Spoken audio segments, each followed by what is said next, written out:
Fantasy Lover going to have to fight off in the losers bracket, so we'll continue following his journey after Fantasy versus DV8.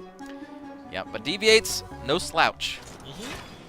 Yeah, running some very good lists here. Yeah, he's been on top of the meta for as long as I can remember. He always knows what's going on. Time to get started. I mean, like, as shown today, he is playing the meta. He knows what's going on. Yeah. And I can't assume that his play is any less on top of it. Savage Wolf? Interesting. Maybe in this matchup he's going strongly for Urius or some specific line of play. But yeah, throwing away Savage Wolf is interesting, especially on the play. Yeah. Yeah.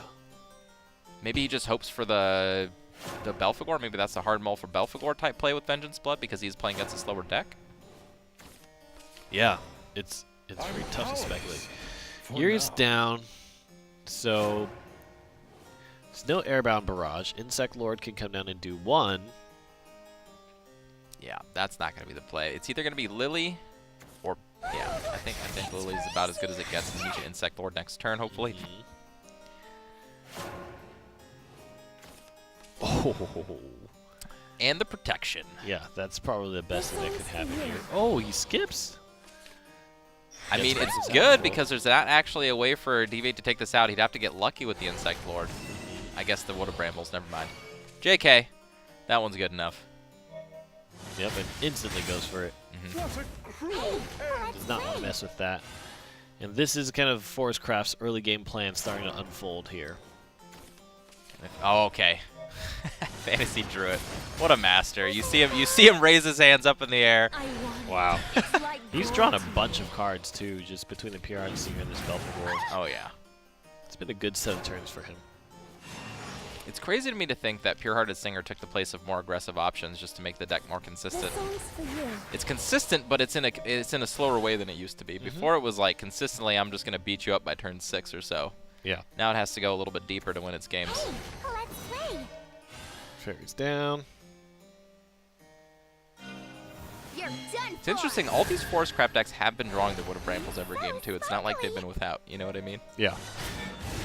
And the Wood of Brambles has certainly been playing a big part of it. I mean, it's a huge. If a lot of these decks had not been drawing their Wood of Brambles in the early game, they might not have been able to keep up in the middle of the games. This happened again to Fantasy. Pulled the Baphomet off the Air Jammer. And again chooses to evolve the Air Jammer. A little bit better this time because it can't be Airbound Barrage, and the Wood of Brambles is going away. So different scenario, but still choosing to do that. Interesting to keep note of. This is one of those things that you keep in mind when you're playing against a player, like how do they like to evolve and do things on their turn. Yeah. We saw how much Fantasy got punished last time, right? With both the Airbound Barrage and the Wood of Brambles coming down. Yep. Able to full clear the board and maintain followers on their own side too. Just picking and choosing all the one defense followers to snipe. Now this turn's not amazing for DV8. He does have a Sylvan Justice like Insect Lord play, but with so much defense on the side of Fantasy right now, it makes that play really hard. Looks like he's gonna go for it anyway. Hope to get that lucky lotto play. Oh god, it could change a lot. Hey, let's play. All right, roll those dice. Oh, I think That's it not works. bad. Yeah, That's it not works. bad. It won't be long now. Now he can take out the Air Jammer. So sparkly. Yeah, if that would have hit the Baphomet though. Yeah, Yikes. that would have been trouble. Yeah, disastrous. Team no pun intended. disastrous. Yeah. Team whoopsie. You have some aggressive options here. Double Savage Wolf. He can play a Lyrial alongside of a Dark General. Clear the board. Yeah, good options here. My home. You are Maybe he my just floods the food. board this turn. Also not a bad option. A full defensive play for now, but this is going to mean that the next turn he can be aggressive behind this strong board. Against Cassiopeia is probably the play here, so how much will that do? 6. It's not very 6. much. 1, 2, 3, 4, It's not 5, guaranteed 6. to kill anything if you do it. He has 4 health, 4 defense above that, so. Yeah, Cassiopeia is a pretty rough play. Aaron's a fine play. However, it does leave a lot of stuff. Aaron is dangerous because then Emeralda just bursts through and then you take the full board. That's true. Pale beside me. All right, Cassiopeia. Oh, what? This Oh ends my here. god. Not a bad pull for Cassiopeia. Yeah. Not the best, but not bad. Yeah. Okay. So 4 damage on board, and you have 4 damage in the pocket. I'm pretty sure it's Emeralda, yeah. You gotta clear out the big follower here. Exactly what I didn't want. This is getting really dangerous for DV8.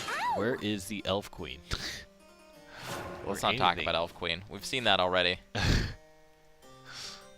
we need different. The stars. 3 2 2 2. So you can 3 3 2. So it's what 6 8. So you can actually do. Oh. It's done. It's over. Bye bye. Bye-bye. Bye bye. Bye-bye. Yeah. Look at that. Prince Ali of bye-bye. Wow. Some Disney jokes for you guys. Cassiopeia couldn't quite make it happen. DV8 had to rely on that twice. That's further kind of exposing the much more hidden deficit of Forest Craft's inability to handle wide boards sometimes, especially when they get past a certain defense value. Well, it's different too because it takes a lot more proactive route now. So like before, whereas you would fairy circle and keep the fairies in your hand for a long time, now you play them alongside of your Wood of Brambles. So the Cassiopeias / Will of the Forest don't have as much fuel in the hand to deal with wide boards. Come on. So it's different. Time for me to prove myself. Cassiopeia was just like just not enough on a couple turns, you know what I mean? And that's all it takes. That's all it is. I mean, DV8 was living on a lot of dreams, right? He was. Insect Lord, the Cassiopeia. Yeah, there were a lot of turn luck after turn. plays that Yeah. game. Absolutely. Fantasy was just I'm just drowning gonna in keep a wealth of steamrolling. aggression. Yeah. I like that. I like that phrase. Drowning in a wealth of aggression. May the forest It sounds like be something at Wolf peace. would say. Yeah. Or a medieval book. Where is Mofu? Can School or somebody shoot him a something. message? Yeah. Somebody let us know if Mof is alive. Mofu, where are you? With the letter R and the letter U. Let's play. Always. Yeah, Yeah. you gotta elite speak with him. It's the only thing he understands. Oh, goodbye, Lyriel. Hope you liked bugs in your face. Yeah, that is kind of weird. Like, an insect lord, like that's got to be one of the scariest types of monsters, right? Somebody who can control insects to like do nasty things to people. Yeah. Gross. Not cool. Not cool at all. Okay, that's pretty good. Wood of Brambles with 3 followers on board. Run away. Always Wood of Brambles. Let's play. Wood of Brambles on the plate, man. It's interesting that we see some lists running 1-star elf and a lot of lists just neglecting it now, whereas before we used to even see 2-star elves indexed just so they could guarantee Wood of Brambles play. But apparently if you can just naturally draw it every time, it doesn't matter. You don't need it. Yeah, you don't need it. Nobody needs card draw. This is a great Andrew Alphys Evo. On the draw, extra Evo points, lots of small followers to use it with. Okay. Fantasy still praying. Yeah. Always praying. This one's for you. Apparently the Pure-Hearted Singer was Yeah. a big one. Everything that happens, Fantasy reacts. Yeah. So he's wearing it on his face today. Yeah.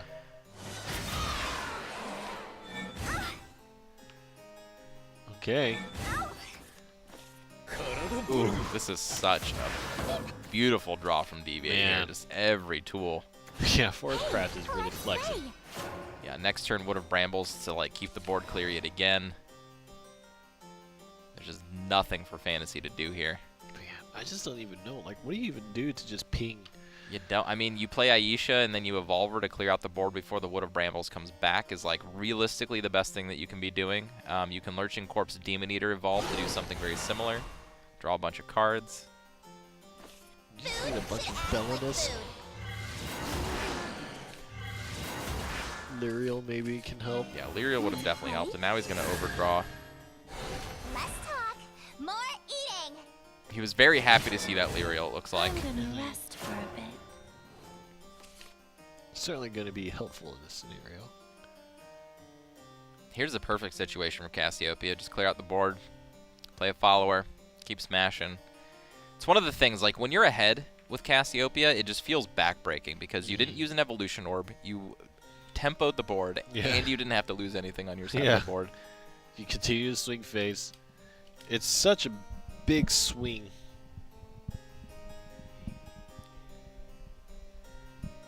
Yeah, this is just nutty. This draw from DV8. Yeah, even the Wood of Brambles play is fine here, too. Just keeps the hand size high. Develops more shadows for Elf Queen should he need it.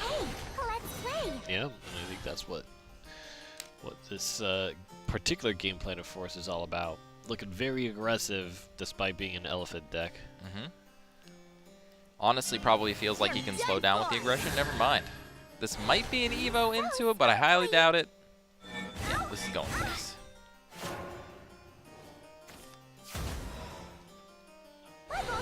Alright, Lyra coming down finally.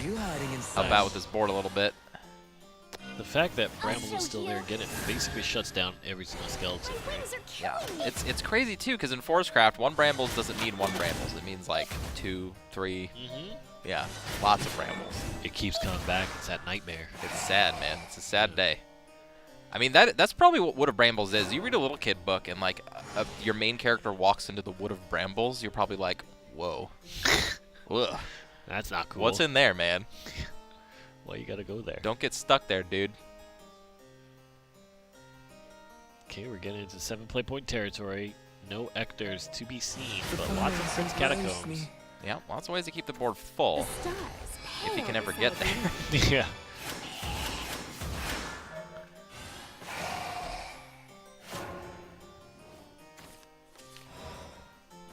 Being careful with the last evolution orb. Nice. It's a pretty good setup. Yep. However, there is a White Wolf in hand. No way to clear it immediately.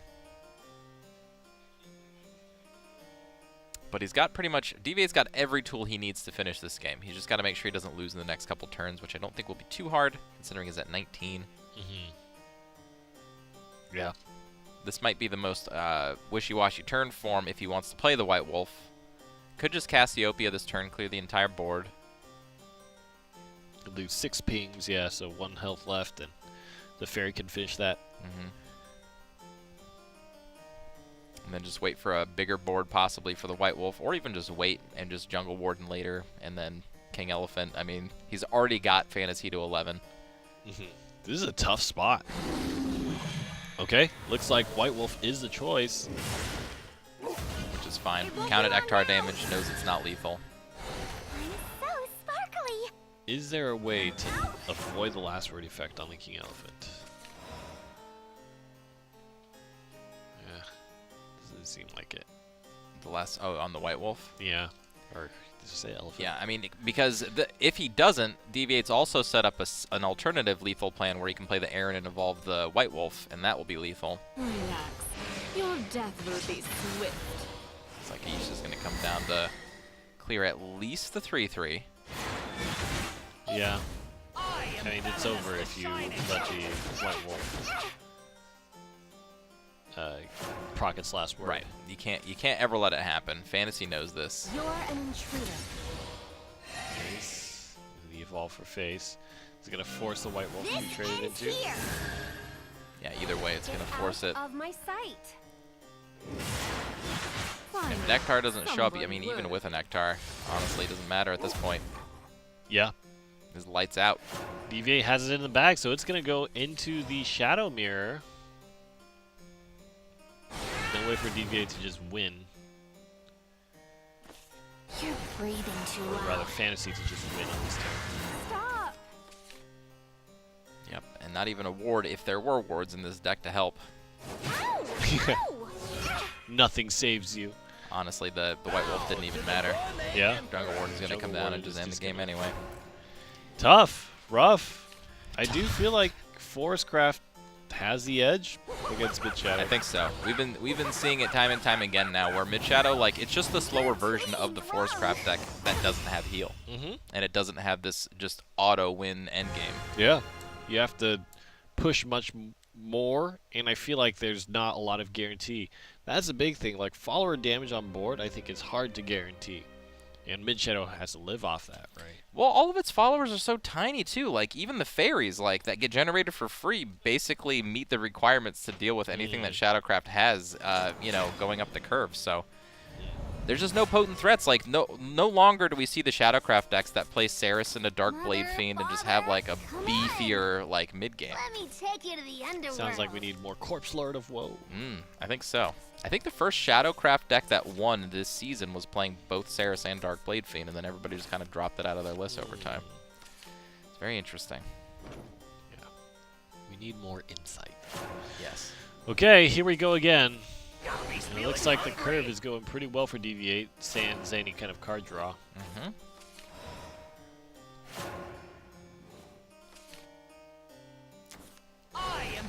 Demon Eater. Yeah, Fantasy's going to have to play catch up here. Probably going to start with the zombie party. Yep. Get that balance out of here. Unfortunately for him, DV8's got another one in the bag.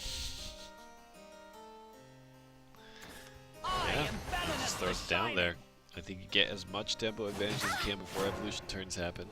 Now this will be one of the first games we get to see some carrot value. Hopefully it's enough. Fantasy's gonna need that. I mean, that's technically like a card draw engine all of its own. You know what I mean?